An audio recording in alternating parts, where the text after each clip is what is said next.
അപ്പം ഞാനിന്നൊരു നാടൻ സ്റ്റൈലിൽ മീൻകറി ഉണ്ടാക്കാൻ നോക്കുവാണ്. അപ്പോൾ അതുകൊണ്ട് ഇത് മൺചട്ടിയൊക്കെ എടുത്തു. നമ്മൾ സാധാരണ മൺചട്ടിയിലല്ല മീൻകറിയൊക്കെ വെക്കണേ, എന്നാലാണ് മീൻകറിയുടേതായ തനത്ത് രുചിയൊക്കെ വരുള്ളൂ. അപ്പോൾ അത് ചട്ടിയൊക്കെ അടുപ്പ് വെച്ച് ഓയിൽ ഒഴിച്ചു. നമുക്ക് ഉലുവയും കടുകും കൂടെ പൊട്ടിക്കാം.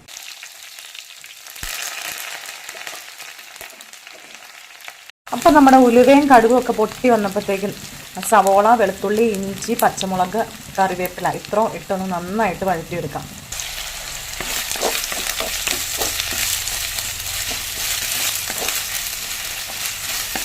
നമ്മുടെ അമ്മമാരൊക്കെ പണ്ടൊക്കെ മീൻകറി വെച്ചുകൊണ്ടിരുന്നത് ഈ മൺചട്ടി മാത്രമല്ലായിരുന്നു വയ്ക്കുള്ളൂ. ഇപ്പോഴല്ലേ അല്ലാത്ത പാനിലൊക്കെ വയ്ക്കണത്.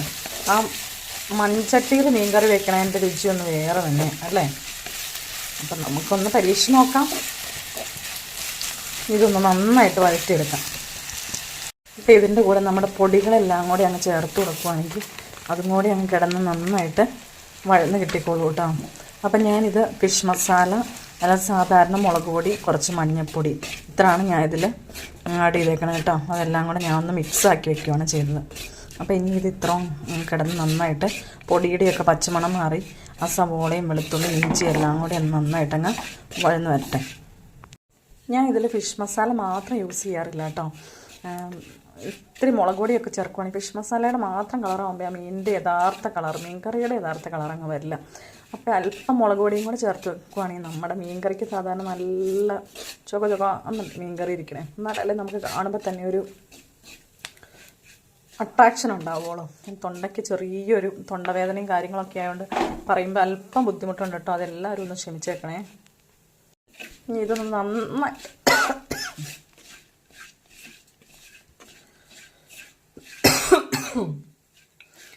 നന്നായിട്ട് മൂത്ത് തന്നെ വരെ നമുക്കൊന്ന് നന്നായിട്ട് ഇളക്കിക്കൊണ്ടിരിക്കാം.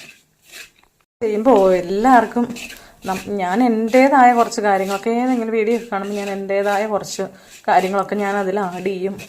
എനിക്കിഷ്ടമല്ല തോന്നിയതൊക്കെ അവോയ്ഡ് ചെയ്യും, അങ്ങനെയൊക്കെ ഉണ്ട്. അപ്പം നമ്മൾ ഒരു വീഡിയോ കാണുമ്പോൾ അവരുടേതായ എല്ലാ കാര്യങ്ങളും നമുക്ക് അതുപോലെ തന്നെ ചെയ്യാനൊന്നും പറ്റിയില്ലെങ്കിലും നമുക്കിഷ്ടപ്പെട്ടത് നമ്മളത് എടുക്കുക, അല്ലാത്ത നമ്മുടേതായ രീതിയൊക്കെ നമുക്ക് ഇഷ്ടപ്പെട്ട രീതിയിലൊക്കെ ചെയ്യുക, അത്രേ ഉള്ളൂ കേട്ടോ. ഇതൊക്കെ നന്നായിട്ട് മൂത്ത് കിട്ടിയിട്ടുണ്ട്. ഇനി ഞാൻ ഇതിലേക്ക് ഇട്ട് കൊടുക്കുന്നത് തക്കാളിയാണ്.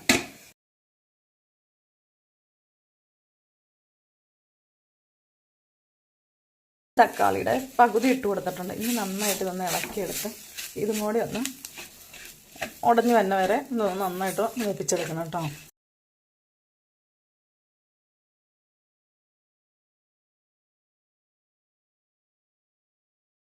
പിന്നെ വെള്ളം ഒഴിച്ച് മീനും കൂടെ ഇട്ട് അപ്പോൾ തക്കാളി മീനും കൂടെ ഒപ്പം വെന്ത് വന്നോളൂല്ലോ.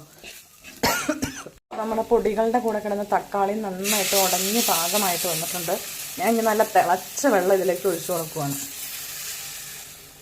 ആവശ്യത്തിന് ഒഴിച്ചു കൊടുക്കാം കേട്ടോ. ഇതിലേക്ക് കുടംപുളി ഉപ്പും കൂടെ ഇട്ട് കൊടുക്കുക കേട്ടോ. അപ്പോൾ വെള്ളം തിളയ്ക്കുമ്പോഴത്തേക്ക് നമ്മുടെ പുളിയൊക്കെ ഇറങ്ങിക്കോളും.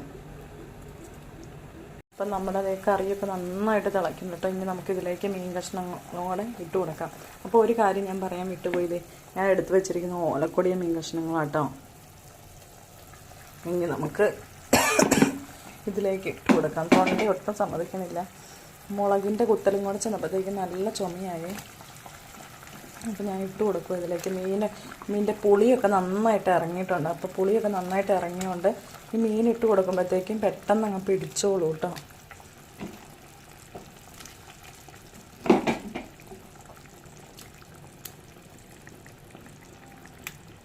ഇനി ഇത് നമുക്ക് ജസ്റ്റ് ഒന്ന് ചുറ്റിച്ചെടുക്കാം. ഇത് ഇളക്കരുത് ഒരു കാരണവശാലും, ഇളക്കിയാൽ ഇത് പൊടിഞ്ഞു പോകും.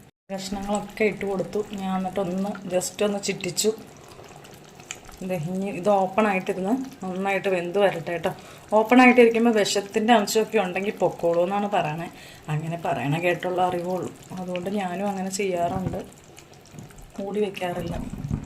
ഇനി ഇത് വെന്ത് വരട്ടെ കേട്ടോ. വെള്ളമൊക്കെ വറ്റി നന്നായിട്ട് ആയി വരട്ടെ, എന്നിട്ട് നമുക്ക് കാണാം കണ്ടോ. അപ്പം നമ്മുടെ മീൻകറിയൊക്കെ നന്നായിട്ട് തിളയ്ക്കാനായിട്ട് കൊതിയുണ്ടോ.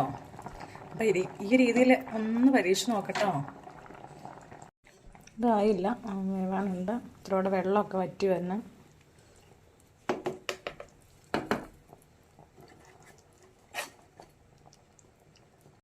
അപ്പം നമ്മുടെ മീൻകറിയൊക്കെ നല്ല സൂപ്പറായിട്ടുണ്ട് കേട്ടോ. ഇത് ഗ്രേവിയൊക്കെ നല്ല തിക്കായിട്ടുണ്ട്, അത്യാവശ്യം വറ്റി പാകത്തിനായിട്ടുണ്ട്. ഇനി ഞാൻ അല്പം പച്ച വെളിച്ചെണ്ണ ഒഴിച്ചു കൊടുക്കും. നമുക്ക് വേണമെങ്കിൽ കടുക് മൂപ്പിച്ചൊന്നൂടെ ചേർക്കാം കേട്ടോ, ഉള്ളിയും കടുകൊക്കെ കൂടെ. അതിലും ടേസ്റ്റ് സാധാരണ മീൻകറിക്ക് പച്ച വെളിച്ചെണ്ണ ഒഴിച്ചു കൊടുക്കുകയാണ്. അപ്പോൾ അതും കൂടി ആകുമ്പോഴത്തേക്കും നല്ല സൂപ്പർ ടേസ്റ്റാവും. നമ്മുടെ മീൻ കഷ്ണമൊന്നും ഉടഞ്ഞൊന്നും പോയിട്ടില്ല. ജസ്റ്റ് ഒന്ന് ഇനിയൊന്ന് ചട്ടി ഒന്ന് കറക്കിയും കൂടെ കൊടുത്താൽ മതി. ഓക്കെ, അപ്പോൾ ഇങ്ങനെ ഈ വീഡിയോ, ഇന്നത്തെ വീഡിയോ എല്ലാം ഇഷ്ടപ്പെട്ടെങ്കിൽ ഒന്ന് ലൈക്ക് ചെയ്യാനും സബ്സ്ക്രൈബ് ചെയ്ത് സപ്പോർട്ട് ചെയ്യാനും മറക്കല്ല കേട്ടോ. അതുപോലെ തന്നെ FB പേജ് ആണെങ്കിൽ ഒന്ന് ഫോളോ ചെയ്യണേ, LB Mathew. Okay, thank you. അപ്പം നമ്മുടെ മീൻകറി ഇതേ അടിപൊളിയായിട്ട് ഇതേ തിക്ക് ഗ്രേവിയൊക്കെ ആയിട്ട് നമുക്കിനി ഇത് ഒന്ന് ടേസ്റ്റ് ചെയ്ത് നോക്കാവേ. അപ്പം നമ്മുടെ മീൻകറി ഒന്ന് ടേസ്റ്റ് ചെയ്ത് നോക്കുവാണേ.